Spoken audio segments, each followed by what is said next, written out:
الله الرحمن الرحیم. امروز جمعه 9 اردیبهشت ماه مصادف با 27 رمضان المبارک 1400 اینجا اردوگاه سامن الائمه علیه السلام به لطف خدا هر روز با کمک خیرین محترم و همکاران گرامی در کمیته امداد امام خمینی رحمة الله علیه روزانه نزدیک به 40,000 قرص حلیم طبخ میشه و برای وعده افطار بین نیازمندان توزیع میشه. از اول ماه مبارک رمضان تا امروز مرکز نیکوکاری روستایی امیرالمومنین علیه السلام با همکاری دوستان گرامی در اداره 3 کمیته امداد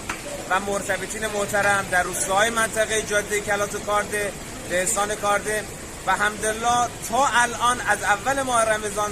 تا الان حدود 15,000 قرص حلیم افطاری رو در حدوداً میشه گفت 35 تا روستای حاشیه شهر مشهد مرکز امیرالمومنین امر توزیعش رو عهدهدار بوده و الحمدلله با استقبال مردم منطقه مواجه شده. مردم این منطقه خصوصا علیرغم اینکه مردم خونگرم، محب اهل بیت، وفادار به نظام مقدس جمهوری اسلامی هستند،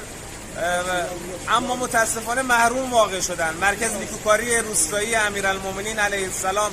با استقرار در وسط روستاهای منطقه حاشیه شهر مشهد تمام توانش رو بر محرومیت زدایی پایدار قرار داده و از خیرین گرامی درخواست میکنیم مردم این منطقه رو دریابند، از کمک‌های خودشون دریغ نورزن. انشاءالله در خاتمه مجددا از خیرین، بانیان، عزیزان که در طبخ این افطاری مشارکت دارن، خصوصا جناب حاج آقای کیانخوار ریاست محترم اداره 3